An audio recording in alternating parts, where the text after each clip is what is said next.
well, then you're supposed to go there. You're supposed to go get it checked out. We can't micromanage every single thing. Number one. Number two, this is not the first time we've had this bond violation.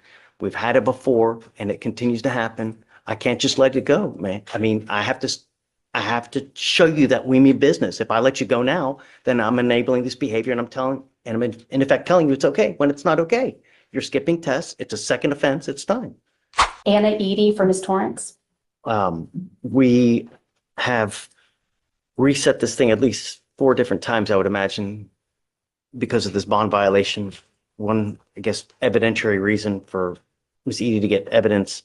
Last time we were here, we were going to have a hearing. Unfortunately, we didn't have our pretrial services officer here. She's here now. So that's why we're having this hearing now to determine whether there is a true bond violation. Ms. Torrance is on bond for DWI that was initially filed August 28th of 2024. It's a second offense. So she was ordered to obtain a guardian interlock, or if she was not going to drive, obtain a portable device, and to blow in this portable device as according to the below schedule.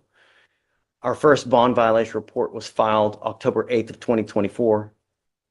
And I'm correct in saying that no action was taken on that bond violation. She was admonished. And I admonished her. We did not do anything at that time. We now have another bond violation report that was filed January 24th of 2025. Violation report, we have 13 skip tests on random days.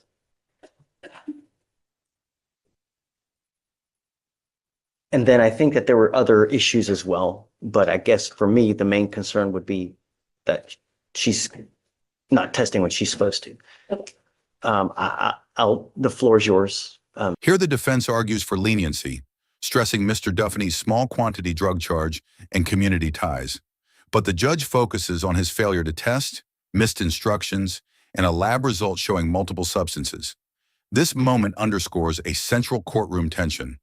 Assurances of future compliance weighed against a recent pattern of disregarding obligations, leaving the judge unconvinced meaningful change has occurred. Ms. Edie, if there's anything that you wanted to say. Okay, well, let's see. The only thing I see alleged in the bond violation report is just the skip test. So I just want to make sure we're all on the same page. I don't know that there's any other allegations. Okay. That's correct. Okay, okay. This is not my hearing, Judge, so I don't, if the state wants to call somebody or, you know, they have the burden, so whatever they want to do, I'm happy to respond, but this is their. Your Honor? Tell me what happened with the missed test, if you don't mind. Yes, Your Honor. We can call pretrial services Miss Felicia Chiles if she is available for one moment. Okay, do you mind coming up? Raise your right hand, please. You solemnly swear to tell the truth, the whole truth, and nothing but the truth, so help you God? Okay. State. Judge, would you please take judicial notice of the court's file, which is a copy of the information? Okay. Any objection? I'm okay with the information. I would object to taking judicial notice of the report. Okay. So I'm not sure what all is included in the file. We were addressing about the defendant here being charged. That's why we're asking for judicial notice of the court's file regarding that element that we need to prove today. Sure. So. All right, Ms. Chiles, Giles, apologies. Is the defendant on bond or court of law number 5? Issues? Yes. Yes. Are you familiar with the bond conditions? Yes. Your Honor, may I approach? Yes, sir. Is this a fair and accurate representation of the bond conditions for the defendant? Yes. You recognize that? Yes. What is it? They're the magistrate's conditions for the defendant. In order to the defense, Your Honor? Okay, please. Any objection? No objection. Okay, they'll be admitted. States 1, I guess. Yes, sir. Okay. Could you please describe the bond conditions? Yeah, you want me to read all of them? Or like all of them? Yes, we don't have to check. Yes. So we have defendant shall personally appear in court on time every time the court, this case is set on the court's docket unless judge waives the appearance. Defendant shall commit no crime or shall not engage in any conduct that could result in his. At this point, a separate case highlights the court's response to missed portable device tests. Pretrial services lists 13 skipped alcohol screenings, each a direct violation of bond conditions. The judge zeroes in on reliability and accountability. Without consistent testing, supervision becomes impossible. This section shows how even nonviolent cases can pivot sharply when compliance falters. Or her arrest. We have here that they're to obtain an ignition interlock device within 7 calendar days. Is this the most recent condition? Doesn't she have a portable device? The device. Are these the most recent conditions? Because these are the IID ones. Can I have a moment to look at that? Yes, please. These are not the most recent bond conditions that are in place. These are the first ones from the magistrate. Right now I'm printing out the amended bond conditions that were created on September 4th, the ones that we're referring to with the portable device. So the first two conditions are the same that I had stated. However, instead of the ignition interlock, we have the client is to obtain a portable device within 7 calendar days. And that would be from the date of August 28th. And then no driving without permission of the court. We have no drug or alcohol usage. And then that same day, the defendant also was required to submit to a POC test and return to court. Your Honor, will you let me consider these updated Sure, of course. with the minutes? So I guess states 2 would be the amended conditions of bond. We're calling this stage 3, if that's okay, Your Honor. Okay, sure. And I have no objection to this. Okay, it'll be admitted. Now we will be addressing the bond violation report. I'm asking this witness. Sure. You recognize that?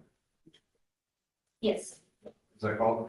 it's the bond violation report. Okay. Here, the defense scrutinizes the testing process itself, questioning device accuracy in the absence of a qualified witness to confirm proper functioning. It's a procedural challenge aimed at weakening the violation evidence. The judge listens, but the practical reality remains. The defendant repeatedly failed to submit samples. This moment spotlights the friction between legal technicalities and supervisory expectations. An accurate representation of the bond violation report. Yes. All right, can you please explain the violations of? Objection, she's reading from something that hasn't been admitted yet. Mistake, Your Honor. I can tender this to the defense. Oh, This will be admitted as State's Exhibit number 2, Your Honor. Okay, no objection. all right, it'll be admitted. Can you please read where it says details of violations indicated here? Yes, the details read that the defendant was instructed to obtain a portable alcohol testing device and refrain from alcohol consumption.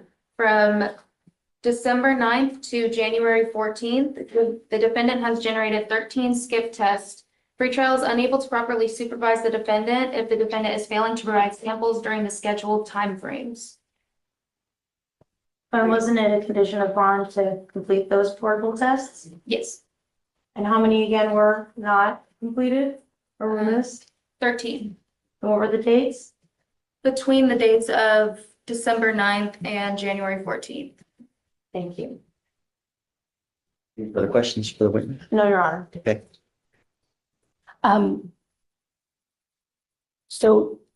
Do they prepare a report of the missed blows with the specific days? Yes, and that was provided to everyone here's email last week or Okay. the week before when we had discussed it. Okay, Ms. Giles, what is your job title, exact job title? Judicial liaison officer. And what do you do as part of your regular duties? I am the face in the court for pretrial services, so I create bond conditions that are requested from judge and instruct clients over things that I can instruct over, so conditions that don't require devices in court. And if not, I send them over to our pretrial services building for further instruction. Okay.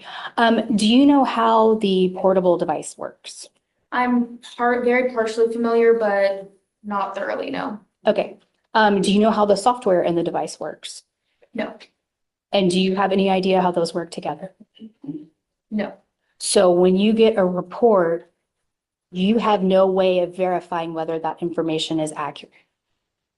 The vendor sends us the full report to our case managers. And was the full report provided in the email that you referenced earlier? Yes, Okay, but there's no way to know that that device is working properly from your personal knowledge.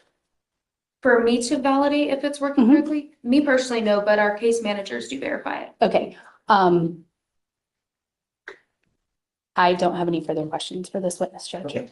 Anything further? No, Your Honor. Can the witness step down? Yes. Okay, thank you so much. All right, I guess argument. Or do you have any more witnesses? No, Your Honor.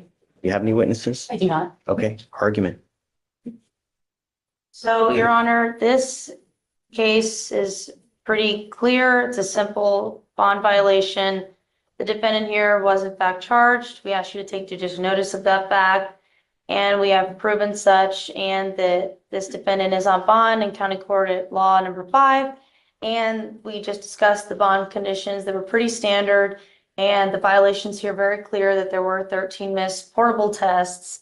And By now, the judge resolves the matter decisively.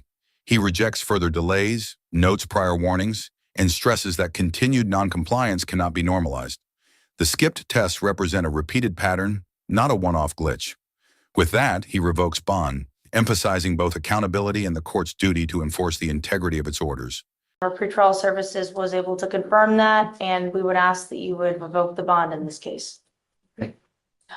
Judge, this is, the rules of evidence apply at this hearing. This report is testimonial. Since it is testimonial, I have the right to confront someone with knowledge about whether the machine itself was working properly, whether the software was working properly, whether the two were working properly together. And we reset this to today to get someone here who had that knowledge, was my understanding. And without that, I can't. I didn't know about that. The only one that I knew that we were supposed to have here was Ms. Childs as with Yes, regard to Your this, not anything else. Okay, All- well- Okay, And we go would ahead. say that the defense also has the ability to subpoena as well. And this was set on Thursday, and it's also not my hearing, it's not my burden. I think without someone to testify that the machine was working properly, it's inappropriate to revoke her bond, restrain her liberty, the pecuniary punishment that goes with the bond revocation and paying a new bond, without knowing that the machine was working properly. But that's on them. If there's a problem with the machine, then it's on them to go have its service or whatnot. So Does she know it's all I working? know, well, then you're supposed to go there. You're supposed to go get it checked out. We can't micromanage every single thing. Number one. Number two, this is not the first time we've had this bond violation. We've had it before and it continues to happen. I can't just let it go, man. I mean, I have to show you that we mean business. If I let you go now, then I'm enabling this behavior and I'm in effect telling you it's okay when it's not okay. You're skipping tests. It's a second offense. It's done. All right. I'm revoking her bond. She goes with you. It doesn't make me happy to do it.